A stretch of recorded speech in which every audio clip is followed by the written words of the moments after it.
Hello, and welcome back to the Spiritual Gangster Podcast. I'm your host, Amanda Pieraldi, and today's guest is Julianna Rose, a guide for transformation and awakening. She supports people in moving beyond old conditioning and into deeper alignment with their energy, truth, and purpose, helping them connect and reconnect to who they really are beneath the noise. Welcome. Thank you for having me. I'm Oh, so blessed to be here. I am so happy to have you here. So for anyone meeting you for the first time, how would you describe what you do beyond the titles? I transform and shift people's worlds. Wow. That's a big That is a chunk big, within just a few words. Yes, I transform people's worlds. and how, And how? Yeah, how how? do I do that? Well, first of all, I connect them to their heart. I drop them right into their heart and I take them through initiations to get them to their soul level. And some people come in with a lot of hesitation because if you can imagine, if you are separated, if you have been in a world of separation for most of your life, and then you come into my world, which is all of love and oneness and unity consciousness and alignment, you're going to start to remember and recall things that you may not even knew that you had. And so I approach it gently because I know that the work of the inner world within us can be daunting for some Mm, and scary to go into your own shadows and discover who you are and to have to face some of your own fears. That can be really scary for some yeah, people. daunting. Absolutely. Yeah. So I take people sometimes into the underworld. I'm thinking that it's right on the forefront of my brain right now because that's what I did with a couple of clients this week. I sometimes take them into a shamanic process that's later on down the line when they start to feel really comfortable, and start to trust the space. I take them into the underworld, and what we discover is a whole nother inner earth, another place where Mother Earth holds purity and crystal clarity. And that is, we're here to learn how to connect. And so my whole process is about how can we nurture the place where we need to become who we truly are. And a lot of people can resist that because what they want to see on the outer layers of them, on the outer world, it's nothing like that on the inside. It's it's raw, it's deep, it's potent, it's super powerful. You become one with the God source within you. That's amazing. So what has your personal journey been that led you into this transformation type of work? I call it my mess to magic. Ooh, I like that. I started with some abilities very young. I was a highly sensitive individual, empathic.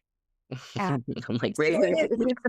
Yeah. yeah, we got a few of those, but I realized early on that that wasn't recognized by society, and Absolutely. had to kind of hide a little bit. I'm not going to say a little bit, a lot. I Yeah. hid a lot, in the beginning years. I didn't really want to talk. Um, I was super psychic. I could, telepathically connect with the animals. I would see things and other beings in my room and, in outside and all around. I had a connection already coming in. But through trauma and drama of family and, scarcity and separation within the family unit, that kind of changed. And I closed and shut that down for a while. And it took me years to get that back because I had to prove myself.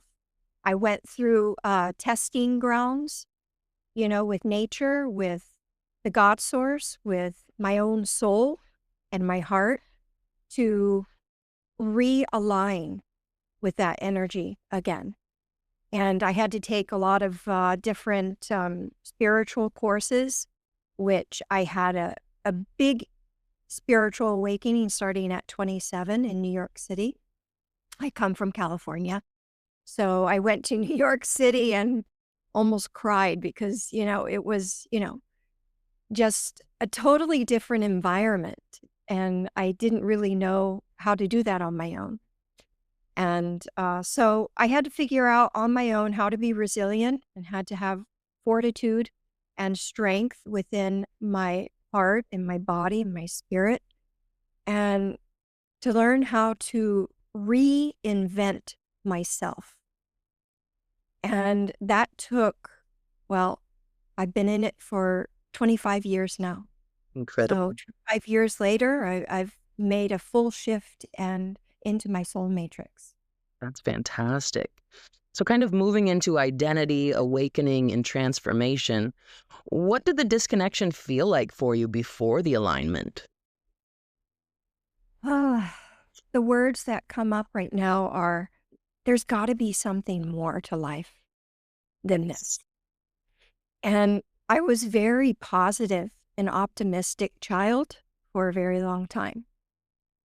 But during my 20s, when I went to New York City, I saw a lot of darkness, and it shifted me into a place of contraction and some depression. So, yeah, and I just felt like I didn't belong. I didn't feel I had people supporting me and who I truly was. And I realized later on, as I started my spiritual awakening, that that was an inner job. I had to look inside, but no one, not the school system, not my family, not my friends, knew about that inner system. Not even, the religious individuals that were around me. They knew nothing about that. So I had to look elsewhere. And one day during my Pilates career, I was in New York City and I was teaching one-on-one with a client who was from Europe. And she could obviously see through me. And she said to me, and I'll never forget it, there's another way. And my heart knew what she was talking about, and it was a little scary to hear those. Absolutely. That'd be so scary. Like, she's calling you out. She sees you for you. Exactly. And so she told me because I didn't have to communicate words or questions. So she said, there's a workshop going on coming up soon, and I would like you to join. And I knew nothing about what she was about to mention, which was spirituality and consciousness, awareness, awakening, higher skills into magic. And my heart was beating so fast. And I knew that it was a yes in my body. My body was giving me all the signals. But I was still scared. I was still scared to put down the money, having to facilitate that, not only energetically in my body, my nervous system was kind of going cray-cray at the time. And I didn't really know what to do, but the crazy part of me jumped in. And I'm so happy that that part led me towards that other part of me that is much bigger, that has more meaning for the world, because it brought me into who I am today. It was my first initial healing and awakening and seeing what I was about. I had a lot of magic and a lot of miracles begin to open. Wow. So it really was starting to build the foundation. It built the foundation of who I was meant to be. And it wasn't a basic healing and awakening class of just meditating. It was teaching consciousness. It was teaching how to work with magic. It was teaching how to use my hands and my heart to connect to other worlds and other dimensions of me. It was not a basic, let's meditate class, which I had taken before in yoga. But this was full on, let's dive into the whole realm of spirit, the unknown, the mystery of it. And I had a miracle healing happen from one of the clients that I worked with. We had to work on each other and to help each other, and to heal each other. And immediately I put my hands on him. I had no idea what I was doing. I just put my hands on him. And 5 minutes later, after we did our practice, he got up. He had this awestruck look on his face. And he said, "What did you do?" I said, "I don't know. I just put my hands on you." And he said, "You removed a shield that I had on my heart for almost my whole entire life." I was like, wow, okay, so there's something to this. So that's what my higher self wanted me to see, that I had some power that I need to share with the world, and to not stay in the closet the whole time that I'm here on the planet, because I have a certain amount of time, right? We Right. each do. Yeah. It's limited. So we have to kind of go beyond our fears to see our strengths. And that's what I did during that time. And I kept moving past those fears, continuing to evolve, continuing to see, okay, now I've done this course. What else can I do? So I went into shamanism, and then I went into a friend who did crystal healing.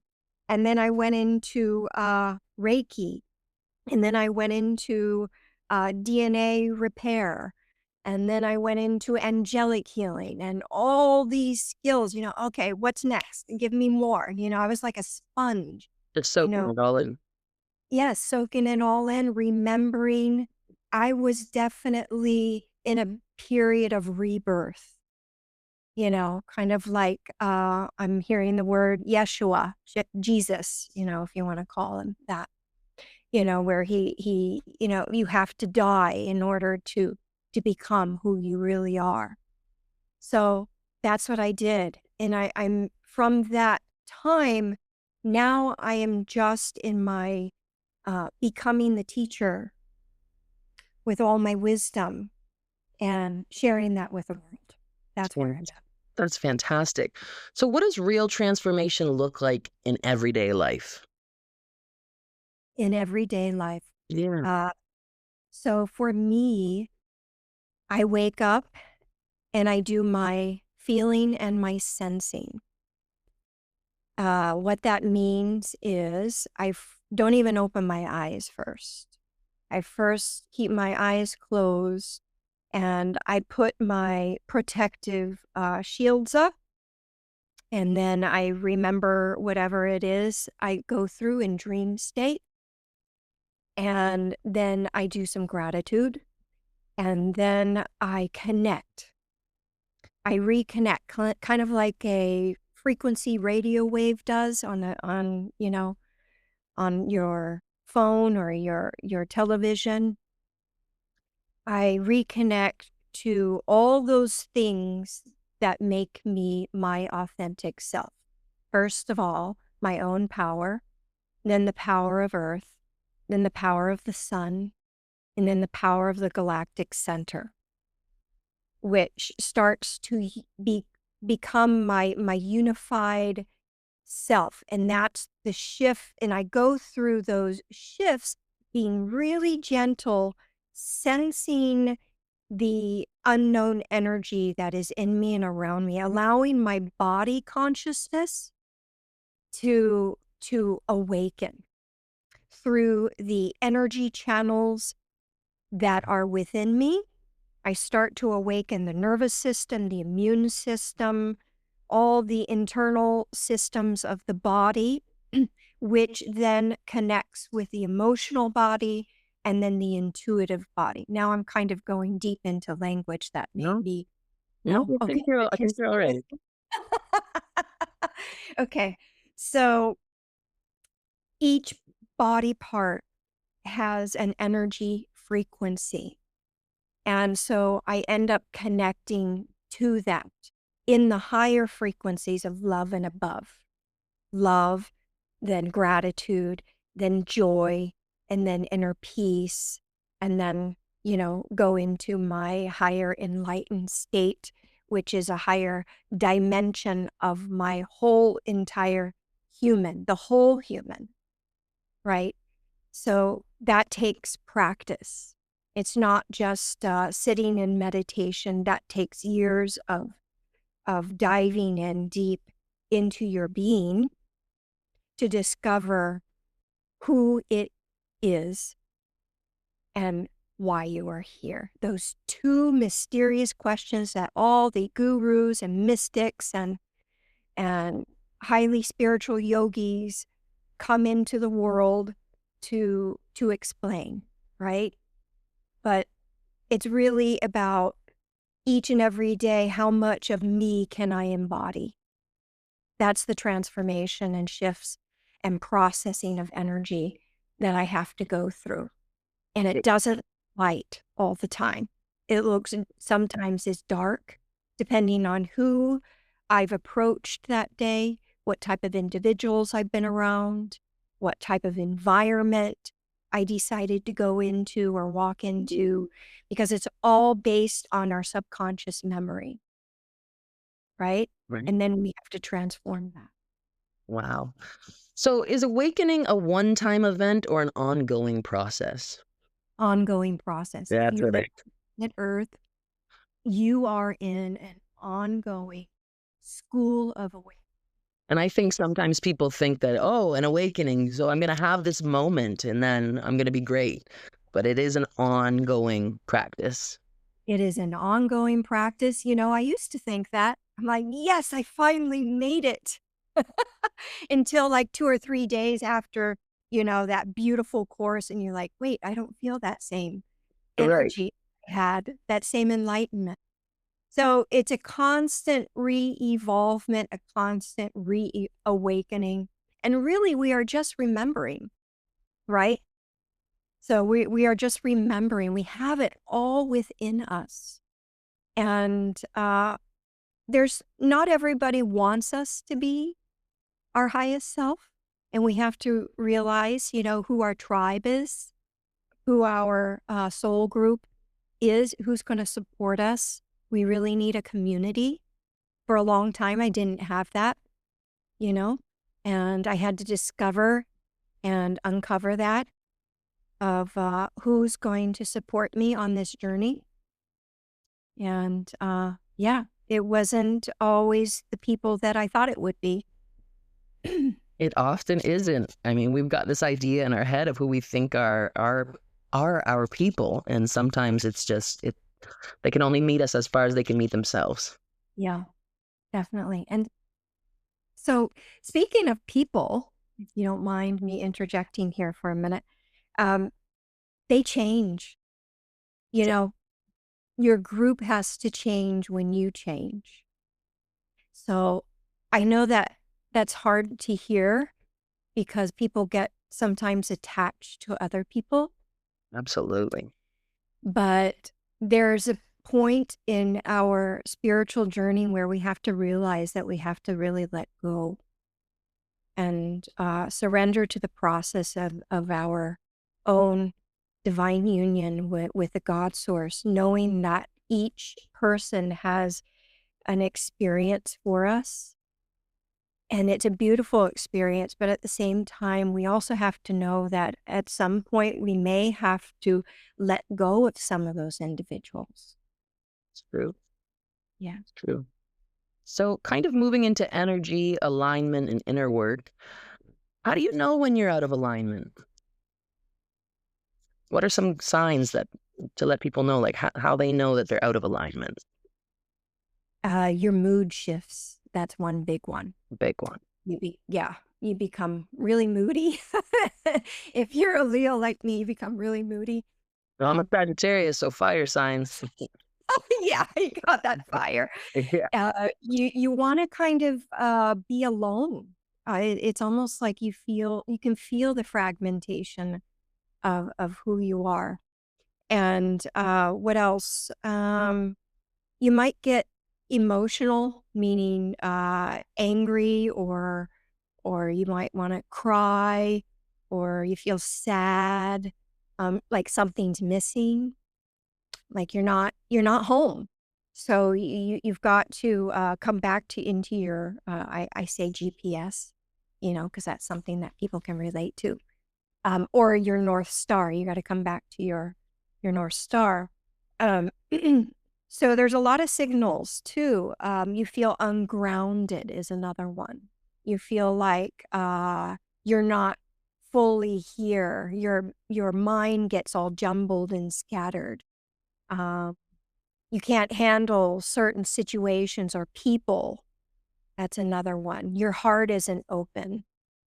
Your heart is not warm and fuzzy and compassionate. It becomes a place of sadness and unhappiness. These are just some of the basic Mhm. signs of knowing that you're not in alignment with your truth. Okay. What misconceptions exist about raising your vibration or energy work, do you think? Oh. Let me think. Let's see here. Misconceptions. Well, we already discussed one, and that is you take a course and you're done. Yeah. You're One like, done. I'm enlightened. Yep. yes, I'm enlightened and you're done. That's it. No, the human is a very simple yet complex individual. We are amazing beings with high intelligence. We have not only a physical body, but we have light bodies. We have spirit bodies. We have emotional bodies. We have mental bodies and several components to the mind. So we cannot put ourselves in a box. Oh, and another one. Our mind is not linear. Our mind can go from dimension one of just thinking about something that we had in our memory all the way up to our God dimension, right? We have this huge spectrum of play that we can go through as a multi-dimensional being. So it's a misconception that we are the body. That's another one. We're not just the body. We are light. We are frequency. We are sound. And we have an energy signature, which comes from our soul matrix and higher. Okay. That was a fantastic. You nailed it. So, why do you think manifestation sometimes feels like it doesn't work for some people? Or why do people feel that way, do you think? Like they're like, "Oh, it doesn't work. It's not, no, it's not a thing." Well, first of all, you have to, going back to this, is align. because each manifestation has a frequency. And if you are not in that frequency and embodying that frequency, the manifestation is not going to connect with you yet.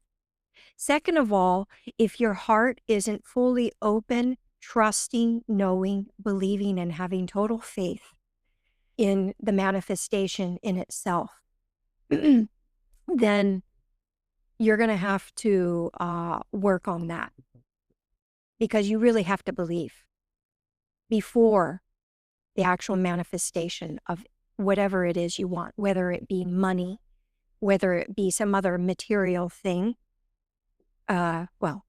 Everything material is also energetic, so I can't say that, right?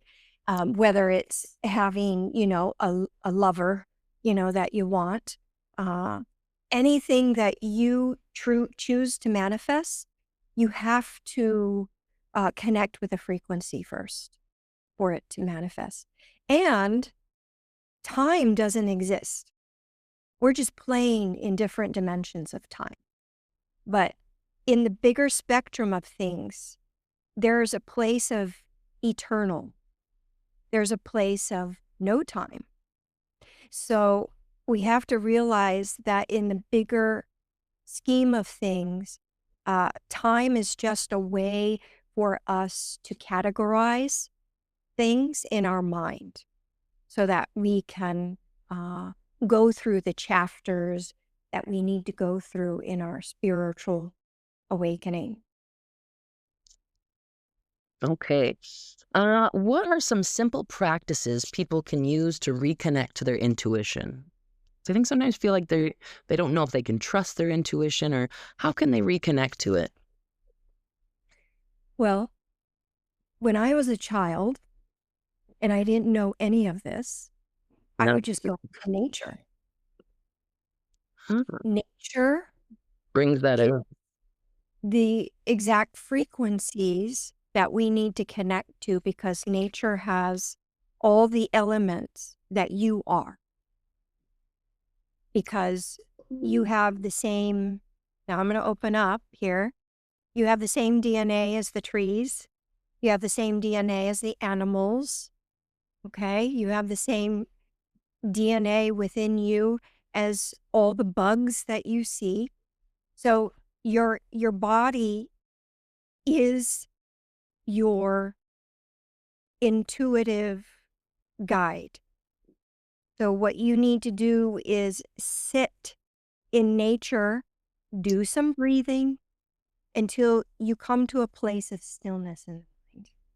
And that is literally my go-to, is go outside, and it completely grounds you.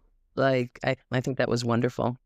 So what would you want someone who feels stuck or disconnected to hear most? If there's somebody listening right now and they're like, I am so disconnected, I don't even know what is up from down, what would be some guidance that you would have? First of all, forgiveness. For we know not always what we do, right? Mhm. Kind of a quote from our famous writings, right? Second, so forgiveness for not knowing, forgiveness for feeling like you don't know, because you actually do. It's right there in front of you. And forgiveness for feeling like you're less than whole, as well as go into your heart. The heart we have not explored enough of, although there are some science is catching up to what the mystics already knew, our ancient ancestors already knew. But the heart heals and awakens. So if you have fear or you don't know, then start to clarify your heart, not just the organ, but the energy field that it has. Okay. So that is the biggest clue. If you lead your life by your heart, you're going to have a much Mm.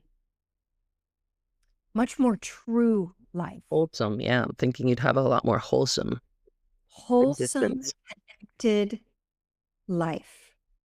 If no one does anything else but that, that is what humanity needs to work on. Beautiful. So we're about to wrap up with our final question, and I kind of want to make it light. I want to know what's currently unfolding in your life that you are most excited about. Oh my gosh. So I'm going through another awakening myself. See, here we go. It's not a one-time thing. A one-time thing. Never stops. 25 years later, I'm going through another awakening, and it's super exciting. At this stage of the game, I'm always excited to see what's next. But this is, to a higher level. I'm going into my whole human, my angelic human, and that's super exciting. Second of all, I am taking a trip to Europe with my family, so I'm kind of wrapping that up. Incredible. Third, one of my starseed children is going to college. I can't believe it. Yeah, it's like a whole nother chapter for me That truly as is. a mom Yeah. and a wife, and trying to manage all of these things and stay centered, right? Yes. And fourth is really getting some of my writing out there. I'm exploring more of my writing, which I'm so happy to announce that both my chapters of my collaborative co-author books have been bestsellers, international bestsellers. So Incredible. I'm flabbergasted, and I'm so excited and humbled to know that that part of my soul's code is really coming alive. And I love writing now. Whereas, there was a part of me where I was really, really skeptical about my own writing and would chop it up, you know? So, and I'm evolving into level 2 of my coursework. So I think that's why I'm going through another awakening, because level 2 is starting to come alive. Wait. Okay. Wonderful. Well, Julianna, you have been a beautiful soul to connect with today. I am so happy that you joined me, and I hope that you have a blessed rest of your day. Thank you. You as well. Thank you.